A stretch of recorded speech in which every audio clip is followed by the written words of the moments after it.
Yeah, first of all, it's hard for us. I think we were fighting, we were giving our best. We were trying to find the ways always to score. Unfortunately, we could see the second goal like it was, and we just have to keep going like that.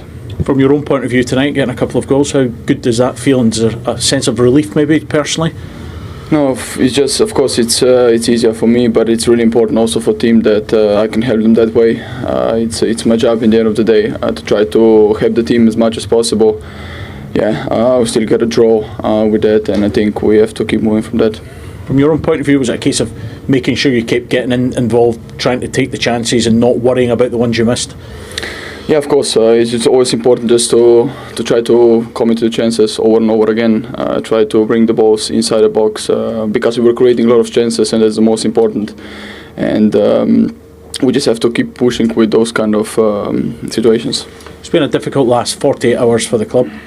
What do the players need now to make it easier for you in terms of a manager coming in and knowing what's going to happen going forward? Of course, it's never easy when you lose a manager, but now it's up to us, obviously, to stand together as a group, to really show that we can work together no matter what situation. And in the end, it's just important us to focus on the upcoming games, upcoming trainings, and that's the most important. And the mistakes that he's made along the way have been the mistake. Yeah. You know, that's where it's all fundamentally gone wrong for him. You know, and taking off players. When you're, if you have to. When things aren't going your way, you have to maybe go to a back four or change it, or maybe look, we're losing this game, they've got a man sent off, you don't stay free at the back, and that's what Amorim kept making. Those are the mistakes.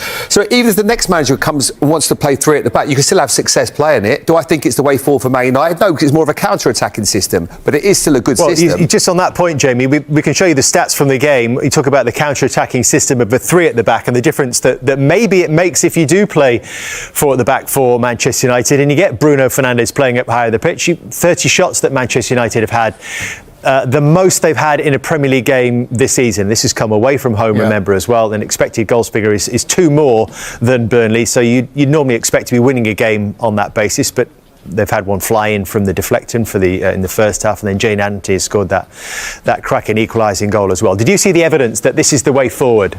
Is that enough evidence that this is the way forward for four at the back, three in midfield? I think it's easier for every player to learn to play four at the back.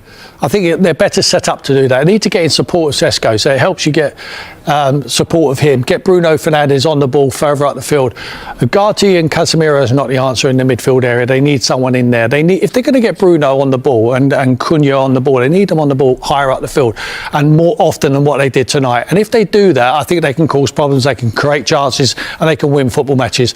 But I go back to what Jamie says, whether it's three at the back or whether it's four at the back, the same mistakes are being made. We saw that there with Casemiro letting Humphries go for that first goal. You know, that is nothing to do with systems. That's just the fundamentals of running back and being disciplined and being responsible when you need to defend. We are in 90 plus 12. On Peacock, we come on air tomorrow at 2 o'clock. Kickoff is at 3. So the title race, this could be a defining week in this season's title race. Danny Higginbotham, Tim Howard. I'm Rebecca Lowe. Tim, what did you make of that performance from Manchester United? Well, I think their travelling support is amazing, which you touched on. Performance is okay. I think the message coming out will be, no doubt, that they're proud of the effort, that they battled all the things that we often hear out of Manchester United. Sesko getting a brace was a big one for me, because we highlighted in previous games, he didn't actually look like his technique was a little bit off, and that worried me. Today, he took his goals really well. He meant them, he was in the right position, his body language good, he made good contact. So for me, that was the big highlight. Dan? Yeah, I agree. And I think it was his second goal where he scored from across from Dogu.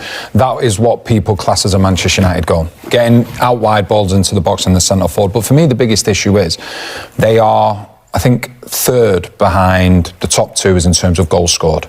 But only the bottom six have conceded more. So you look at the business that they did in the summer, you've got to look and you go, okay, it's decent business because they are scoring the goals, but defensively they look as though they could see 2-3 goals every game, and that's a huge problem. Danny, we've been talking about the system for the last 18 months. It would be remiss of me not to ask you about the system. They went to a 4. How do you think it was?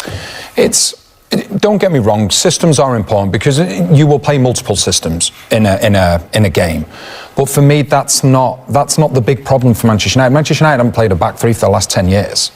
They played back four. They played a 4-3-3, 4-4-2. For me, it's so much deeper than that. It's not as simple as, okay, well, we don't play back three, we play the back four, and we can go and challenge. There's so much more that needs to change. It's just like I've said it before, it's a vicious circle on continuous basis. And the interesting thing about when you ask about a back three and a back four, in a back four, your wide midfielders have to run their socks off. They've got to cover the fullback. In a back three, your wing backs are covering the fullback. So it's not even just about the four defenders, it's about the midfielders and that understanding. That takes a little bit of time because they haven't done this in forever. And with United, it's about having wingers. It is about having width, right? That's their very DNA. Yes. Okay.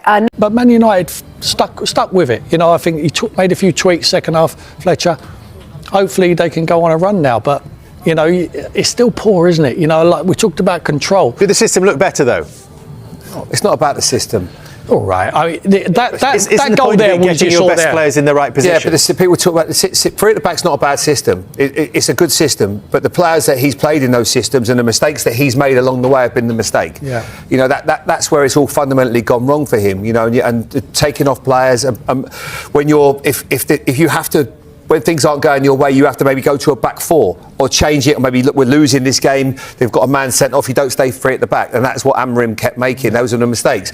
So even if the next manager comes and wants to play three at the back, you can still have success playing it. Do I think it's the way forward for Man United? No, because it's more of a counter-attacking system, but it is still a good system. I think the positive is Sesko scoring. You know, he's scoring 2 goals. Hopefully he gets some confidence from that. He's took 6 months to turn up at Man United. I'm pleased for the lad. You know, he's had a tough run of it. I had him off the pitch at half-time. Never to wear a Man United shirt again.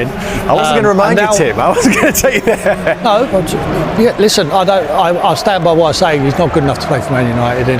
But he looked it. If he plays at that level, surely. Yeah, no. He's turned up. He's turned up for one game against Burnley, who are going to get relegated. Look, fair play to him. You know, hopefully he gets some confidence, and we start seeing something different for him. I'll put him in my fantasy team next week. Well, maybe it helps if he's got Bruno closer to him. Yeah. If he's got crosses coming in from left and right. When Bruno come off, I know he's not been injured, but when he comes off the pitch, I think they lose control. I think he's one man who can put the foot on the ball. He passes the time over. He passes it to the right people at the right time. And I think they miss that guy, or they really do. So they're well short of quality. That's what Man United are. That's, like Jamie says.